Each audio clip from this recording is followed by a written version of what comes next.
Finally, plant-based keto buns worthy of your best burgers. Thanks to AG1 for sponsoring the trials and tribulations that led up to this point. Downing AG1 while those burgers are cooking might be the best way to prep your gut with the dairy-free probiotics in there, not to mention a hefty dose of vitamins and minerals, adaptogenic superfoods, before you indulge in, well, whatever you are going to indulge in.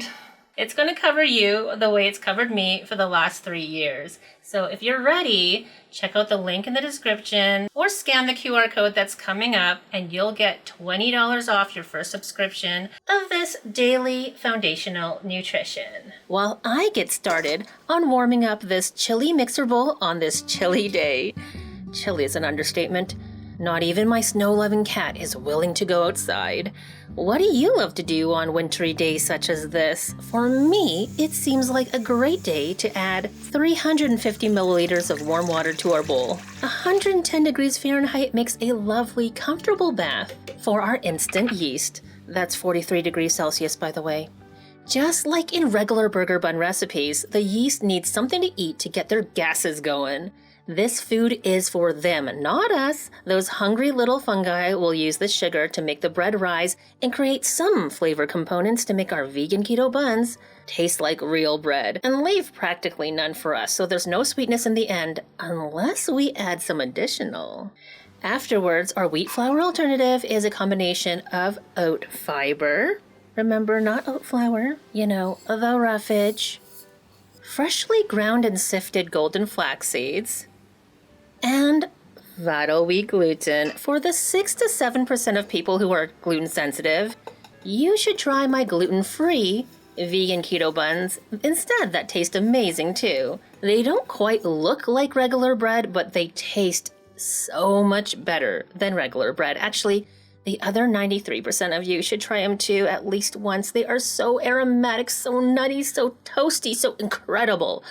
These gluten-full buns are much more affordable to make, and they're more incognito. And even when you add nutritional yeast for a subtle, slightly cheesy flavor, and you could even add a sweetener now, maybe a tablespoon or two of your favorite 1-to-1 sugar alternative, and lactic acid solution to mimic the tang that comes from fermenting starchy flour in regular bread recipes, plus salt to bring out all the flavors. This dough comes out to just about $6 Canadian for a batch. Now, I don't want to cry about how low that Canadian dollar is compared to the USD right now, so let's move on. I've been kneading this on speed 3 for about 8 minutes, and the dough is ready for resting. The gluten strands are wound up so tight, so it's difficult to knead and shape now. So I'm going to let this rest for 15 minutes so those strands can relax. You want to know what else is relaxing? Knowing that my nutritional needs are covered even though I have to maintain a keto diet for me to feel normal. OG viewers will know that I do not use keto as a weight loss diet. It is a feeling okay diet. It is a maintaining my ability to work diet. It's a maintaining the ability to use my hands diet. However, it's not always easy or convenient to get everything my body needs on a keto diet. Well, that is without today's sponsor, AG1. I initially started taking it 3 years ago because I heard it would help with gut health because of the dairy-free probiotics, because of the prebiotics that's included. What I didn't expect, though, was to only in a few weeks feel overall better and better and better. AG1 is actually designed to support brain health, energy, your mood, healthy aging, immune health, all sorts of different things. But I thought supplements are something that you take in the background, you don't really feel the effects, it's for like long-term health, you're not going to notice a difference. However, with this, I did and I do feel a difference. So I not only take it myself, but I send packs to my folks back home so they can feel the difference as well. For your peace of mind, AG1 is third-party tested, NSF certified for sport. It's gluten-free, dairy-free, keto-friendly, vegan-friendly, all the friendly things. And it's just one of those things you have to try yourself to feel the difference. So click the link in my description or scan the QR code that's coming up on the screen right now and you can get 20 bucks off your first subscription. You heard it right the first time.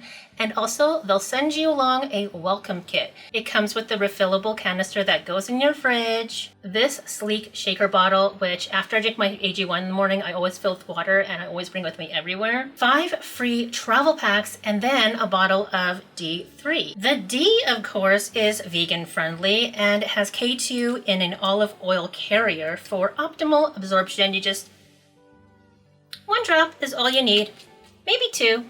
It's winter. Most of us should probably supplement with D3, so I'm really loving that they included that in the welcome kit. You know what else I love though? The squishiness of a well-rested keto dough. 787 grams. Let's divide that into 8. Just gonna go and do some long division here. That's 98.375 grams. So let's just say 99 grams for each, and then one will be a little bit smaller.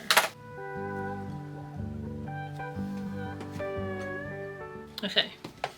Next, I'm gonna like roll it up into a ball.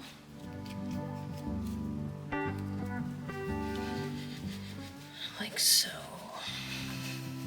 See all these creases here? I want to pinch them so that it will like really held together. And then I'm just kind of going like this, like my hand is like open, like so. And I'm pressing just down on the top, but I'm letting the sides kind of do its thing, I guess. My thumb and my pinky are pushing the sides just to keep it like in a round shape. And there you go. So squish to get the air out, get the edges into the middle, kind of pinch those seams, right, more or less, and then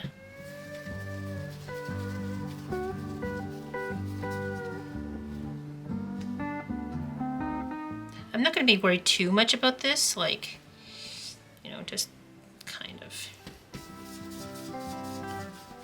Okay. You know, as I knead these buns, I'm reminded of the fact that I used to think that making bread was what triggered my tendinitis. And so I remember back in like 2020, I made some bread recipes and I just braced myself for the pain afterwards. And yes, I would have like an increase of my chronic pain, my tendinitis, after making bread recipes. It didn't occur to me it was because I was eating all those bread recipes. And now I can make keto bread. I can make any bread recipe as long as I don't eat it. But I can make keto bread recipes, eat the spoils of my labor. Eat the fruits of my labor and feel fine, completely fine. Able to edit, write, cook, crochet, knit. Well, I'm not very good at crochet or knitting, but I try. Painting, I mean, I can do all the hobbies I ever used to do, and then some. Anyways.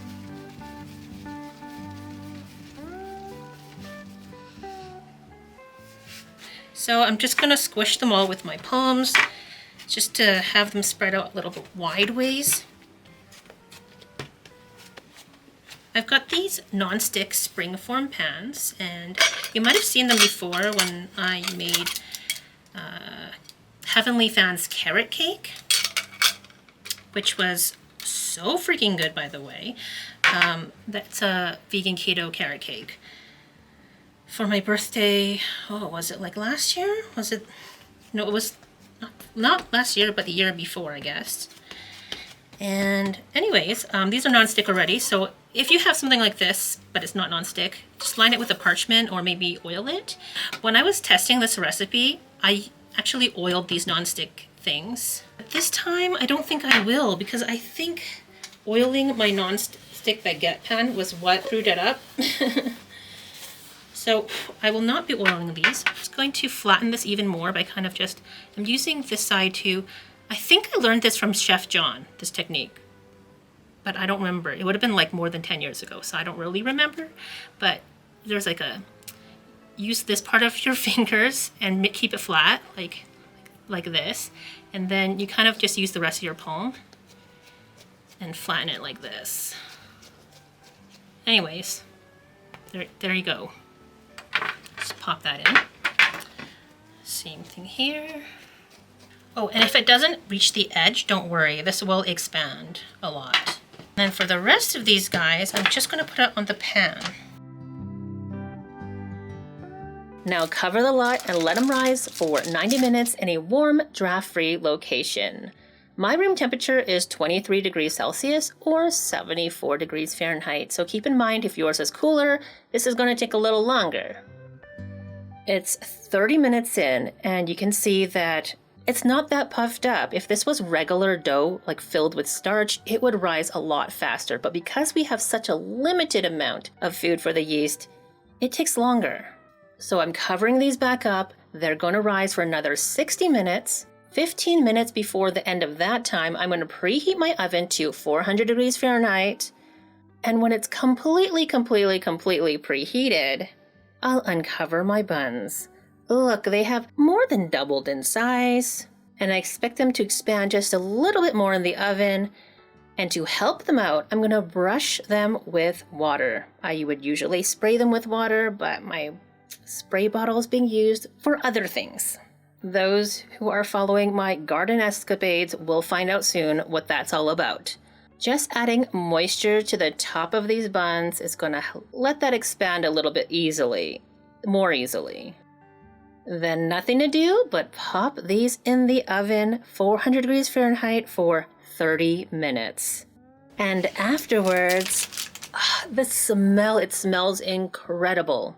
Very toasty, very aromatic, very reminiscent of, regular burger buns. And like regular burger buns, we have to resist. We have to let these cool to room temperature. Now it's the end of the sunlight for me in this wintry time, so I'm going to have to let these cool overnight, and we'll get back to them in the morning. Afterwards, I actually kept these in this metal baking pan, and so that was a little bit too much moisture holding, so some of these buns are a little bit wrinkly. Next time I would leave them in my dehydrator, just off, right? It works really much like a bread box because it's enclosed, it helps to keep away any dust and everything like that, but there is a little bit of airflow even when the fan isn't pushing. So next time, if it was just for overnight, I'd leave it in there. Tip for myself and for you. But still, they are beautiful. They are so ready to get sliced up, but I've got to put some burgers on the, indoor grill here.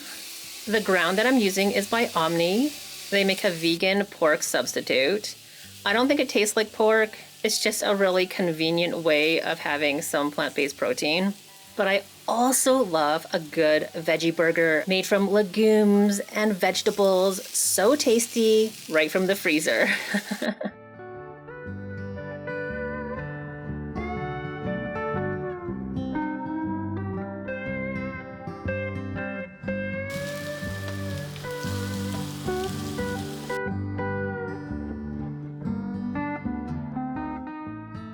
Let's load up these buns and have a taste.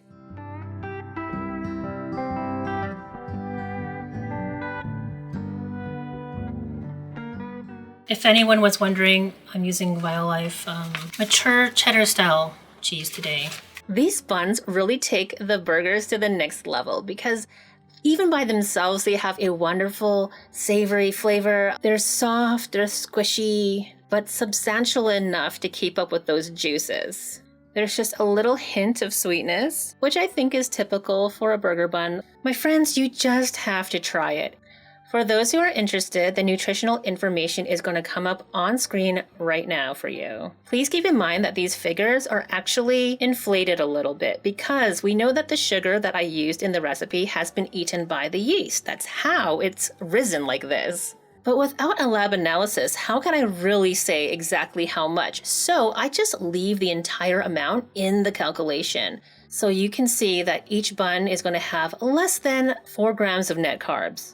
We have a ton more protein than your typical bun, as well as a ton more fiber.